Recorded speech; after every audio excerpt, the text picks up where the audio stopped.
പാഠം 910. ഒത്തുതീർപ്പിന് പുതിയ വഴികൾ. ഓണത്തിന് തുടർച്ചയായി ഒരാഴ്ച അവധി. സർക്കാർ ഉദ്യോഗസ്ഥന്മാർ കോളടിച്ചു. ഓണവാരത്തിലെ അവസാന ശനിയാഴ്ച കൂടി ലീവ് എടുത്താൽ തുടർച്ചയായി 9 ദിവസത്തെ അവധിയാണ് കിട്ടുന്നത്. മോഹനേട്ട കോൾ അടിച്ചല്ലോ. സർക്കാർ ജോലി കിട്ടിയതിന് ശേഷം ഇത്രയും ദിവസം തുടർച്ചയായിട്ട് അവധി കിട്ടിയ ഒരു ചരിത്രം ഉണ്ടായിട്ടുണ്ടോ? 9 ദിവസം. എനിക്ക് 9 ദിവസമൊന്നുമില്ല, 7 ദിവസം. ശനിയാഴ്ച ലീവ് എടുക്കുന്നവർക്ക് 9 ദിവസം അവധി കിട്ടും. ഞാൻ ശനിയാഴ്ച ലീവ് എടുക്കുന്നില്ല. അതെന്താ മോഹനേട്ടന് മാത്രം ലീവ് കിട്ടൂലേ? ലീവ് കിട്ടുമോ ഇല്ലയോ എന്നുള്ളതല്ല പ്രശ്നം. സെപ്റ്റംബർ 9-ാം തീയതി മുതൽ തുടർച്ചയായി 7 ദിവസം സർക്കാർ ഓഫീസുകൾ അടഞ്ഞു കിടക്കുമ്പോൾ തന്നെ നാട്ടിലെ പല കാര്യങ്ങളും നടക്കാതെ പോകും. അപ്പോ ശനിയാഴ്ചയും കൂടി അവധിയെടുത്താൽ വില്ലേജ് ഓഫീസിൽ ഓരോരോ ആവശ്യങ്ങൾക്കായി വരുന്നവർ എന്ത് ചെയ്യും? അയ്യോ, ചുമ്മാ ആവശ്യമില്ലാത്ത ആദർശം പറഞ്ഞോണ്ടിരിക്കല്ലേ. ഇത്തവണ മോഹനേട്ടൻ 9 ദിവസം അവധി ഉണ്ടല്ലോ എന്നോർത്ത് ഒരുപാട് കാര്യങ്ങൾ ഞാൻ ആലോചിച്ച് വെച്ചിരിക്കുക. അതെല്ലാം കൂടി ഇല്ലാതാക്കരുത്. നീ എന്ത് കാര്യം ആലോചിച്ചിരിക്കണേ? ആദ്യം മോഹനേട്ടൻ 17-ാം തീയതി കൂടെ അവധി എടുത്തിട്ട് വാ. ബാക്കിയെല്ലാം അപ്പ പറഞ്ഞുതരാം.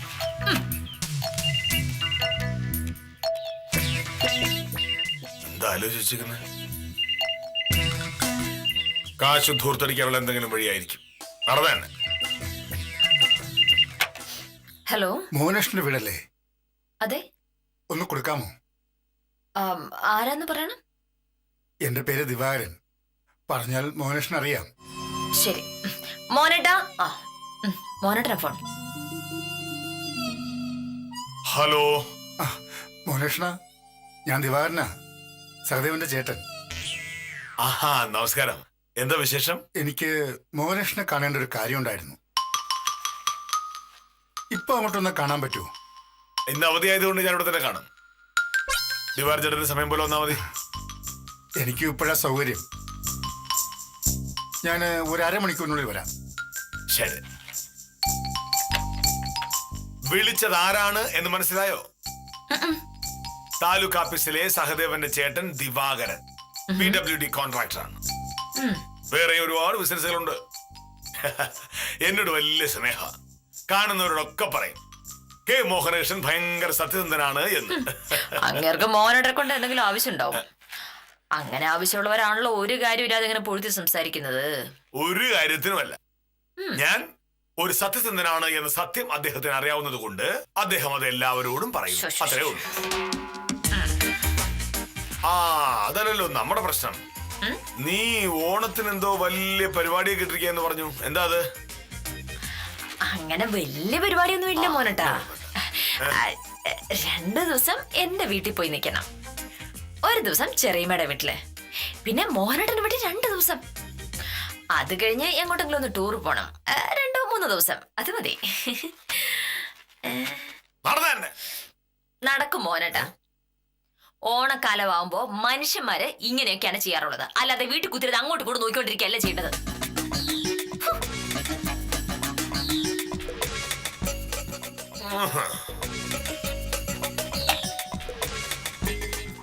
ഈ ഓണക്കാലത്ത് സ്വന്തം വീട്ടിൽ തന്നെ ഇരിക്കാതെ നാട് തന്നെ നടക്കണമെന്ന് നിന്നോട് ആരാണ് ഭമ പറഞ്ഞത്? ഇതൊക്കെ നമ്മുടെ നാട്ടിലെ ചില പരിഷ്കാരങ്ങൾ ഉണ്ടാക്കിയെടുത്ത ശീലങ്ങളാണ്. ഇതൊന്നും അനുസരിക്കാൻ കെ മോഹനൻ സ്ഥാനം കിട്ടില്ല. ശരി, ഓണം എന്നത് സന്തോഷമുള്ള ഒരു സംഗതിയാണെന്നെങ്കിലും സമ്മതിക്കാമോ? അതുകൊണ്ട് എല്ലാ ദിവസവും രാവിലെ മുതൽ വൈകിട്ട് വരെ വില്ലേജ് ഓഫീസിൽ പോയിരുന്ന് ജോലി ചെയ്യുന്ന മോനേട്ടനും എന്നും കോടതിയിൽ പോയി കഷ്ടപ്പെടുന്ന ഞാനുമെല്ലാം ഇത്രേ അവധി ഒരുമിച്ച് കിട്ടുമ്പോ അത് വെറുതെ കളയുന്നത് ശരിയാണോ? ഓണത്തിന്റെ സന്തോഷം വീട്ടിൽ കുത്തിയിരുന്ന് ആഘോഷിക്കാതെ യാത്ര ചെയ്ത് ആസ്വദിക്കുന്നല്ലേ നല്ലത്? ഒരിക്കലുമല്ല. എല്ലാ ദിവസവും രാവിലെ മുതൽ വൈകുന്നേരം വരെ ജോലി ചെയ്യുന്നവരാണല്ലോ നമ്മൾ. അതുകൊണ്ട് തന്നെ ഒരവധി കിട്ടുമ്പോൾ വീട്ടിൽ വെറുതെ ഇരുന്നല്ലേ നമ്മൾ ആഘോഷിക്കേണ്ടത്? അത് കാശ് മുടക്കാൻ മടിയുള്ളവരുടെ ആഘോഷമല്ലേ മോനട്ടാ. ഞാൻ പറഞ്ഞിടത്തെല്ലാം പോണമെങ്കിൽ കാശ് ചെലവാകും. കാശ് ഓണത്തിനൊരു ബന്ധു വീട്ടിൽ കയറി ചെല്ലുമ്പോ വെറുങ്ങയോട് ചെല്ലാൻ പറ്റില്ലല്ലോ. എന്തേലൊക്കെ വാങ്ങേണ്ടി വരില്ലേ? അതിനും കാശ് ചെലവാകും. അതൊക്കെ ഓർക്കുമ്പോ എന്റെ മോഹനേട്ടർ തോന്നും വെറുതെ വീട്ടിൽ കുത്തിരിക്കുന്നതാണ് ലാഭം എന്ന്. അത്രേ ഉള്ളൂ കാര്യം. നിന്നെ പോലുള്ളവർക്ക് കാശ് വെറുതെ ചെലവായി കളയാൻ ഒരു കാരണമാണ് വേണ്ടത്. ഓണം വരുമ്പോ അത്, ക്രിസ്മസ് വരുമ്പോ അങ്ങനെ. അതിനിടയിൽ ഒരു കേസെങ്ങാനും ജയിച്ചാ പിന്നെ അതിന്റെ പേരിലായ ആഘോഷം. ഭാമേ, ഇതൊക്കെ ധൂർത്താം. കാണം വിറ്റും ഓണം ഉണ്ണണം എന്നുള്ളതാണ് പ്രമാണം. നമുക്കിപ്പോ ഒന്നും വെക്കാതെ തന്നെ ഓണം ആഘോഷിക്കാനുള്ള വഴിയുണ്ട് ഇല്ലേ? അപ്പൊ പിന്നെ ഇങ്ങനെ പിശുക്കാ സന്തോഷമായിട്ട് ഓണം ആഘോഷിക്കുന്നല്ലേ നല്ലത്. നീ എന്തൊക്കെ പറഞ്ഞാലും നിനക്ക് തോന്നും പോലെ ധൂർത്തടിക്കാൻ എന്റെ കയ്യിൽ പൈസയില്ല. മോഹനേട്ടൻ ഇനി എന്തൊക്കെ പറഞ്ഞാലും ഞാൻ തീരുമാനിച്ച പോലെ തന്നെ ഞാൻ ചെയ്യും. എന്റെ കൂടെ വരണോ വേണ്ടോ എന്ന് മോഹനേട്ടൻ തീരുമാനിക്കാം. മോഹനേട്ടൻ വന്നാലും ഇല്ലെങ്കിലും ഞാൻ പോവും. അയ്യോ സാറേ,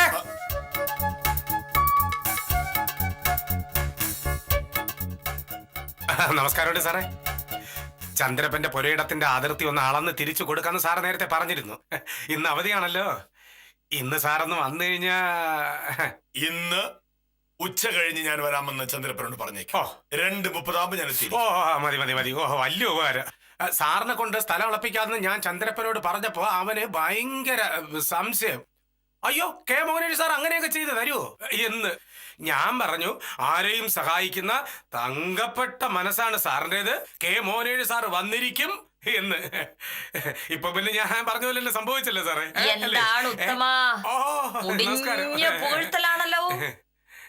എന്തോ കാര്യമായിട്ട് സാധിക്കാനുണ്ടെന്നുള്ള കാര്യം ഉറപ്പാണ്. പറഞ്ഞോളൂ പറഞ്ഞോളൂ പറഞ്ഞോളൂ. അങ്ങനെയൊന്നുമില്ല, നമ്മുടെ ചന്ദ്രപ്പന്റെ അത് ഇവിടെ നിൽക്ക്. അതെ, ഈ ഓണത്തിന് ഉത്തമൻ എന്താ പരിപാടി? അയ്യോ, അങ്ങനെയൊക്കെ ചോദിച്ചു കഴിഞ്ഞാൽ ഞാനൊന്നും തീരുമാനിച്ചിട്ടൊന്നുമില്ല. എന്തായാലും ഒരാഴ്ച സർക്കാർ ഓഫീസൊക്കെ അവധി ആയതുകൊണ്ട് എന്റെ കാര്യങ്ങളൊന്നും നടക്കൂല. ഭൂമി കച്ചവടത്തിന്റെ കാര്യം അങ്ങനെ തന്നെ. അപ്പൊ പിന്നെ വീട്ടുകാരെ കൂട്ടി ബന്ധുക്കളുടെ വീട്ടിലൊക്കെ ഒന്ന് പോയാലോ എന്നൊരാലോചന ഉണ്ട്. അതാണ്, അങ്ങനെയാണ് മനുഷ്യന്മാരൊക്കെ ചെയ്യുന്നത്.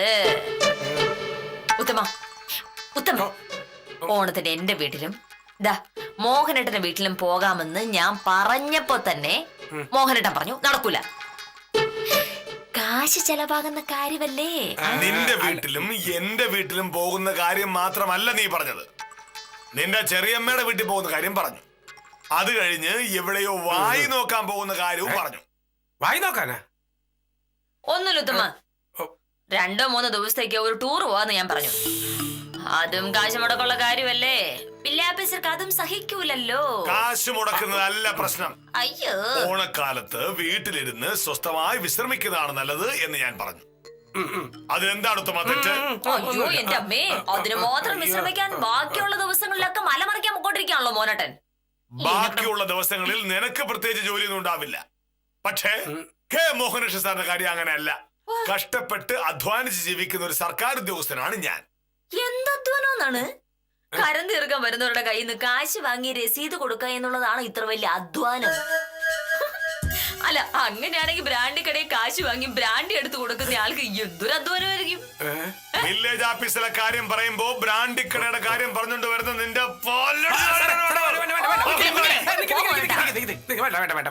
ഇപ്പൊ ഇവിടെ എന്താണ് പ്രശ്നം? ഇപ്പൊ വക്കീലിന് ഓണത്തിന് ടൂർ പോണം. അതെ, അല്ല സാറിന് പോണ്ട. സാറേ, ഇങ്ങനെ ഒരു തർക്കം വരുമ്പോഴേ ആയുർവേദ ആശുപത്രിയിലെ ഡോക്ടർ ഓമനക്കുട്ട സാറും ഭാര്യയും ചെയ്യുന്നത് പോലെ ചെയ്താ പോരെ? ഒരു തർക്കം ഉണ്ടാവുമ്പോ അത് തീർക്കാൻ വേറെ വഴിയില്ലാതാവുമ്പോ ഓമനക്കുട്ട ഡോക്ടർ ഇതുപോലൊരു 1 രൂപ നാണയം എടുക്കും. എന്നിട്ട് ഡോക്ടർ ഒരു സൈഡ് പറയും, മറ്റേ സൈഡ് ഭാര്യയും പറയും. എന്നിട്ട് ഇങ്ങനെ ടോസ് ചെയ്യും. ആര് പറഞ്ഞ ഭാഗമാണ് വരുന്നത് അത് ചെയ്യും. ഭാര്യയും ഭർത്താവും തമ്മിൽ വഴക്കുണ്ടാകാതിരിക്കാൻ ഇതിലും വലിയ മാർഗമില്ലെന്നാണ് ഡോക്ടർ പറയുന്നത്. ഇപ്പൊ നിങ്ങൾ തയ്യാറാണെന്നുണ്ടെങ്കിൽ സംഭവം ഞാൻ കാണിച്ചു തരാം. വക്കീൽ റെഡിയാണോ? സാർ റെഡിയാണോന്ന് ചോദിക്കൂ. സാറേ സാറേ സാറിന്റെ മോൻ കണ്ടു കഴിഞ്ഞാൽ അറിയാലോ സാർ റെഡിയാണെന്ന്. വക്കീല് ഒരു സൈഡ് പറ, തല വേണോ പൈസ വേണോ? സാറോട് തന്നെ ചോദിക്കൂ. സാറ് പറ, തല വേണോ പൈസ വേണോ? പൈസ. അതല്ലല്ലോ, അങ്ങനല്ലേ വരുള്ളൂ. മോഹനനോട് എന്ത് ചോദിച്ചാലും പൈസ മതി. അതാണല്ലോ ഇവിടുത്തെ പ്രശ്നം തന്നെ. അപ്പൊ വക്കീലിന് തല, സാറിന് പൈസ. ശരി, ടോസ് ചെയ്യാൻ വേണേ. തല വന്നാൽ ടൂർ പോകുന്നു, പൈസ വന്നാൽ ടൂർ പോകുന്നില്ല. സമ്മതിച്ചല്ലോ സാറേ? ടോസ് ചെയ്യണേ.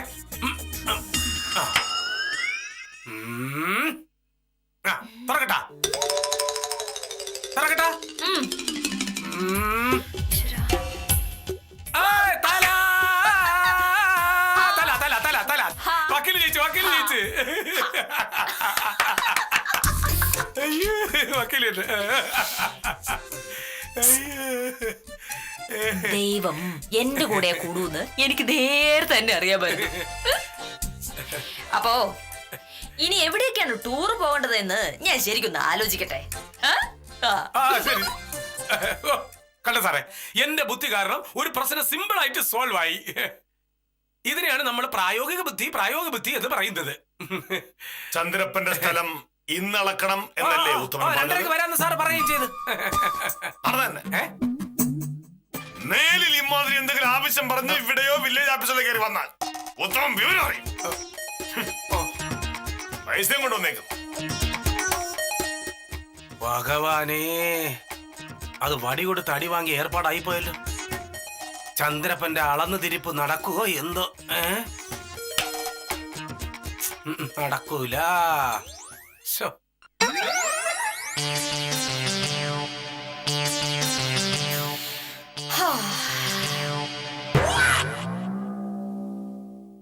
എന്താ വലിയ യുദ്ധം ജയിച്ച പോലെ ഇരിക്കുന്നു? യുദ്ധമാണല്ലോ ഞാനിവിടെ ജയിച്ചത്. ഓണത്തിന് ടൂർ പോകുന്ന കാര്യം മോഹനേട്ടനെ കൊണ്ട് ഇത്ര പെട്ടെന്ന് സമ്മതിപ്പിക്കാൻ പറ്റുമെന്ന് സത്യം പറഞ്ഞാ മോഹനേട്ടൻ ഞാൻ കരുതിയതേയില്ല. ഞാൻ സമ്മതിച്ചത് ആരാ പറഞ്ഞ? ആ സമ്മതിച്ചല്ലോ. ഉത്തമൻ ടോസ് ചെയ്യുന്നതിന് മുന്നേ മോഹനേട്ടൻ സമ്മതിച്ചു എന്ന് പറഞ്ഞതാണ്.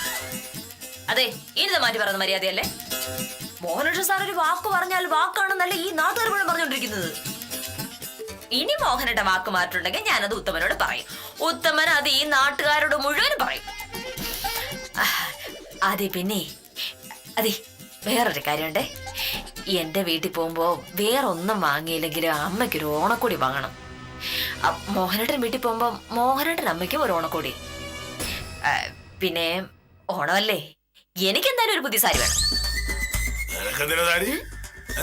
ഇതെന്താ വർത്താനം മോഹനേട്ട ഈ പറയണേ? ഓണമായിട്ട് ഞാനൊരു പഴയ സാരി എടുത്ത് വീട്ടിൽ കയറി ചെന്നിട്ടുണ്ടെങ്കിൽ അതിന്റെ നാണക്കേട് മോഹനേട്ടനല്ലേ? ഓണത്തിന് പോലെ എനിക്കൊരു പുതിയ സാരി വാങ്ങി തരാത്ത ഒരാറു പിശുക്കനാണ് മോഹനേട്ടൻ. നാട്ടുകാരെ വീട്ടുകാർ മുഴുവൻ പറയും. അങ്ങനെ ഇപ്പൊ സഹിക്കേണ്ട കാര്യമൊന്നുമില്ലല്ലോ. എനിക്ക് ഏതായാലും പുതിയ സാരി കിട്ടിയേ പറ്റും. തർക്കം വേണ്ട. ഉത്തമന് പറഞ്ഞ മാർഗം ഉണ്ടല്ലോ നമ്മുടെ മുന്നില്.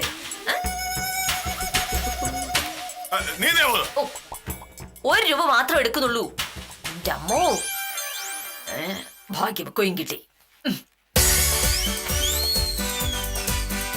നോക്കൂ, മോഹനേട്ടന് തല വേണോ പൈസ വേണോ? എന്താ വേണ്ടത് പറഞ്ഞോളൂ. ഇതെന്താ മോഹനേട്ടാ? ഭാര്യയും ഭർത്താവും തമ്മിൽ ഒരു തർക്കം ഉണ്ടാവുമ്പോ പുറത്തറിയാതെ പരിഹരിക്കുന്ന ഇതിലും നല്ലൊരു മാർഗമുണ്ടോ? പറ, തല വേണോ പൈസ വേണോ?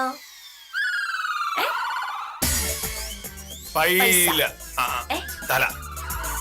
എനിക്ക് തല മതി. ശരി, അപ്പോ പൈസ വന്നാൽ എനിക്ക് പുതിയൊരു സാരി, തല വന്നാൽ പുതിയ സാരി ഇല്ല. സമ്മതിച്ചല്ലോ?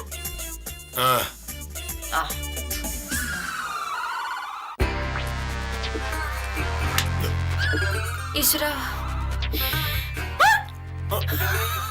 നോക്കൂ, എല്ലാരും നോക്കൂ. പൈസ പൈസ പൈസ. എന്റെ ഈശ്വര, എനിക്കങ്ങനെ വീണ്ടും പുതിയ സാരി. ഈ ഏർപ്പാട് എനിക്ക് നേരത്തെ തോന്നാതിരുന്നെന്താ? കൊച്ചകള്ളൻ തോറ്റു തൊപ്പിട്ട് നിൽക്കുന്നുണ്ടില്ലേ?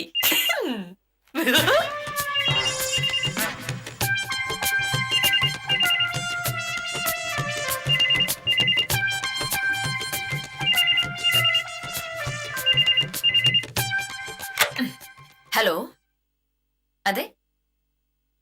സത്യമല്ല, ഇതെന്താ രാവിലെ? കേസിന്റെ കാര്യോ?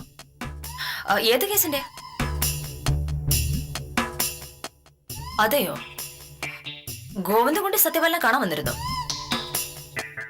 ഓ അത് ശരി. ആ എന്തായാലും നാളെ രാവിലെ ഓഫീസിലേക്ക് വരാൻ പറ. സംസാരിച്ചിട്ട് തീരുമാനിക്കാം നമുക്ക്. ആ ശരി. മോഹനട്ട് സത്യപാലാണ് വിളിച്ചത് ഒരു കേസിന്റെ കാര്യത്തിന്. കേസ് എന്താണ് എന്ന് മോഹനട്ടൻ അറിയാമോ? ഇല്ല. റോഡിന്റെ വീതി കൂട്ടാനാണെന്ന് പറഞ്ഞ് PWD ഗോവിന്ദൻകുട്ടിയുടെ സ്ഥലം ഏറ്റെടുത്തു. 17 സെന്റ്. പൊന്നും വിലയായി സെന്റിന് 1.5 ലക്ഷം രൂപയും നിശ്ചയിച്ചു.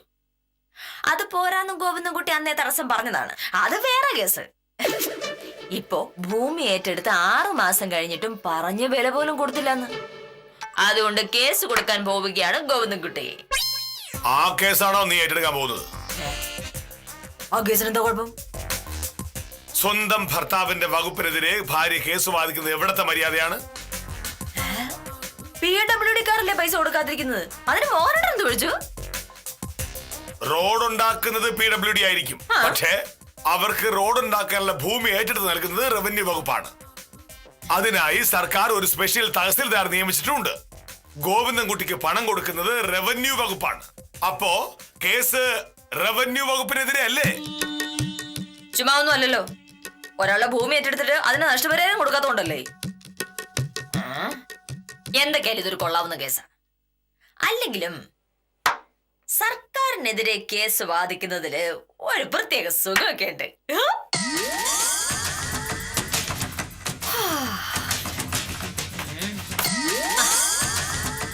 നിനക്ക് വേറെ കേസൊന്നും കിട്ടാത്തതാണെങ്കിൽ പറയും, ഞാൻ സംഘടിപ്പിച്ചു തരാം. ഏ? അല്ലാതെ എന്നെ നാണം കെടുത്താനായിട്ട് ഈ കേസ് വാദിക്കാൻ പറ്റില്ല. ശ്ശീ, ഇതാണ് ഈ കേസ് മോഹനേട്ടൻ തമ്മിലും എന്ത് ബന്ധമെന്നാണ്? എന്റെ കക്ഷി ഒരു ഗോവിന്ദൻകുട്ടിയാണ്, എതിർ കക്ഷിയോ സംസ്ഥാന സർക്കാരും. സർക്കാരിനെതിരെ കേസ് വാദിക്കുക എന്ന് പറഞ്ഞിട്ടുണ്ടെങ്കിൽ സർക്കാർ ഉദ്യോഗസ്ഥനെതിരെ കേസ് വാദിക്കുക എന്നാണോ? പക്ഷേ ഈ കാര്യം പുറത്തറിയുമ്പോൾ നാട്ടുകാരെന്തായിരിക്കും പറയുക? ശ്ശെ, മോഹനേഷ് സാറിന്റെ ഭാര്യ മോഹനേഷ് സാറിന്റെ വകുപ്പിനെതിരെ കേസ് വാദിക്കുന്നു. തഹസീൽദാർ ഈ കാര്യം പറയുമ്പോൾ എന്ത് വിചാരിക്കും? കളക്ടറും RDO ഒക്കെ എന്ത് കരുതും? അവരല്ലേ എന്നെ വിളിച്ച് എന്നാൽ മോനേഷ ഇത് ഭയങ്കര കഷ്ടമായി പോയി എന്ന് പറയില്ലേ? അങ്ങനെ പറയേണ്ട കാര്യം എന്താണ് മോനേട്ടാ? ഞാനൊരു വക്കീലല്ലേ, എന്റെ അടുത്ത് ഏത് കേസ് വന്നാലും ഞാൻ വാദിക്കും. സർക്കാരിനെതിരെയുള്ള കേസ് വാദിക്കരുത് എന്ന് മാത്രമേ ഞാൻ പറഞ്ഞിട്ടുള്ളൂ. അത് ഞാൻ സമ്മതിക്കില്ല. മോഹനേട്ടന്റെ സമ്മതം എനിക്ക് വേണ്ട. എന്റെ സമ്മതമില്ലാതെ കേസ് വാദിച്ചാൽ നീ വിവരം അറിയും. ഒരു തർക്കമുണ്ടായ സ്ഥിതിക്ക് നമുക്ക് അടുത്ത വഴി നോക്കാം. അയ്യോ, ഇവിടെ നിന്ന് കൊയിനോടെ ഓൾപ്പിച്ചു കാണുമോ അല്ലേ നേരെ? ഇത് ശരിയാവില്ല. ഇതേ ശരിയാവുള്ളൂ. ദാ, ഇന്നത്തെ ദിവസം മുതൽ ഈ വീട്ടിലുണ്ടാവുന്ന സകല തർക്കങ്ങളും ഇങ്ങനെയാണ് നമ്മൾ തീർക്കാൻ പോകുന്നത്. പറയൂ, തല വേണോ പൈസ വേണോ? വേഗം പറ, പെട്ടെന്ന് വേണം. ശരി, പൈസക്ക് വേണ്ടിയാണോ നമ്മൾ കേസ് വാദിക്കുന്നത്? അപ്പോ എനിക്ക് പൈസ മതി, മോഹനേട്ടന് തല. തല വീണാൽ ഞാൻ ഗോവിന്ദൻകുട്ടിയുടെ കേസ് വാദിക്കൂല, പൈസ വീണാൽ ഞാൻ വാദിക്കും. ഓക്കെ?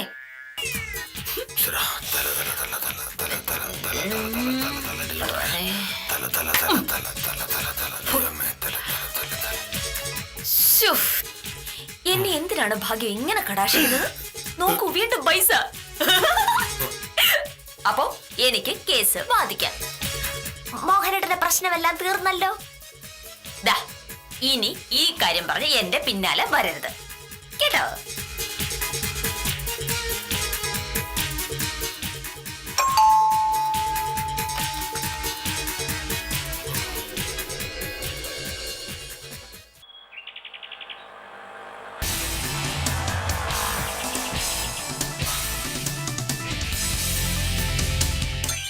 നമസ്കാരം.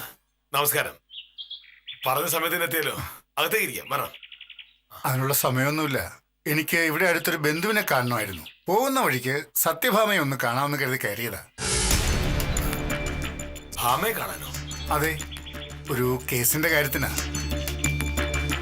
ഇന്ന് സത്യഭാമയെ കണ്ട് ഒന്ന് സംസാരിച്ചാൽ പിന്നെ നാളെ വക്കീൽ ഓഫീസിലേക്ക് ചെന്നാൽ മതിയല്ലോ.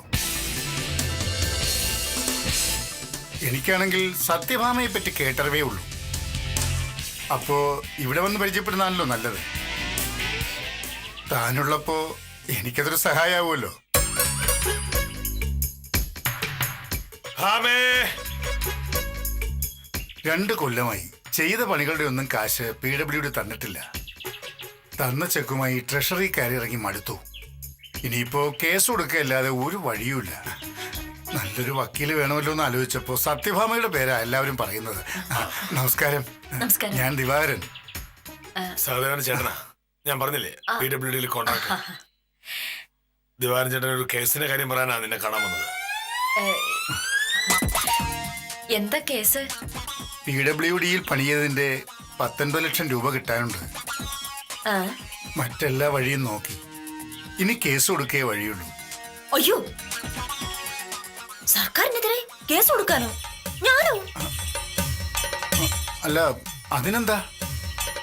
അല്ല, ഞാൻ ഒരു സർക്കാർ ഉദ്യോഗസ്ഥന്റെ ഭാര്യയല്ലേ. സർക്കാർ ഉദ്യോഗസ്ഥന്റെ ഭാര്യ സർക്കാരിനെതിരെ കേസ് വാദിച്ചിട്ടുണ്ടെങ്കിൽ സർക്കാർ എന്ത് വിചാരിക്കും? അല്ല, അത് ഇതിപ്പോ PWDക്കെതിരെയാണല്ലോ കേസ്. ഞാൻ റവന്യൂ വകുപ്പിലല്ലേ. ഇതെന്ത് വർത്താനം എന്റെ മോനട്ടാ? PWD ആയാലും റവന്യൂ വകുപ്പായാലും സർക്കാർ വകുപ്പുകളല്ലേ. അപ്പൊ നമുക്ക് ആ വ്യത്യാസം പാടില്ല. ഇതിപ്പോ പണി തീർത്ത് ഒരുപാട് നാളായില്ലേ. ഇതുവരെ പണം കിട്ടാൻ സ്ഥിതിക്ക് ഇനി കേസ് കൊടുക്കാല്ലേ വേറെ എന്താ മാർഗം? ആ, അതൊക്കെ ശരിയാണ്. പക്ഷേ ഒരു സർക്കാർ ഉദ്യോഗസ്ഥന്റെ ഭാര്യയായ ഞാൻ അത് വേണം മോനട്ടാ. ദിവാരൻ ചേട്ടൻ എനിക്ക് വളരെ വേണ്ടപ്പെട്ട ഒരാളാണ്.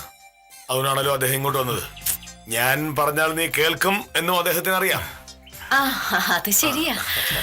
പക്ഷേ രണ്ടഭിപ്രായമുള്ള ഒരു കാര്യമാകുമ്പോൾ മറ്റേതെങ്കിലും മാർഗത്തിൽ ഒരു തീരുമാനം എത്തുന്നതാണല്ലോ നല്ലത്.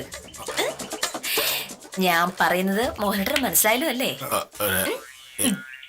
ഒരു മിനിറ്റേ.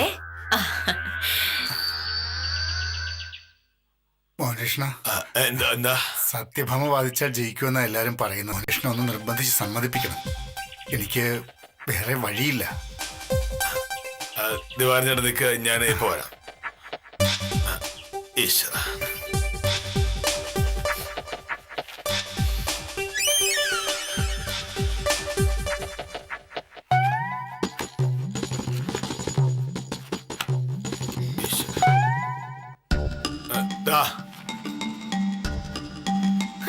ഇതെന്തിനാ? അല്ല, ഒരു തർക്കം വരുമ്പോ നമ്മളിപ്പോ ഇങ്ങനെയാണല്ലോ തീർക്കുന്നത്. എന്തായാലും ദിവാരൻ ചേട്ടന്റെ കേസ് നീ തന്നെ വാദിക്കണമെന്നാണ് എന്റെ ആഗ്രഹം. പക്ഷെ നീ അത് സമ്മതിക്കില്ലെന്ന് എനിക്കറിയാം. അപ്പൊ തക്കം തീർക്കുക ഇതാണല്ലോ ഇപ്പൊ നമ്മുടെ പുതിയ വഴി. തർക്കമുണ്ടായാൽ തീർക്കാൻ ഇത് തന്നെയാണ് വഴി. പക്ഷേ ഇപ്പൊ ഇവിടെ തർക്കമില്ലല്ലോ.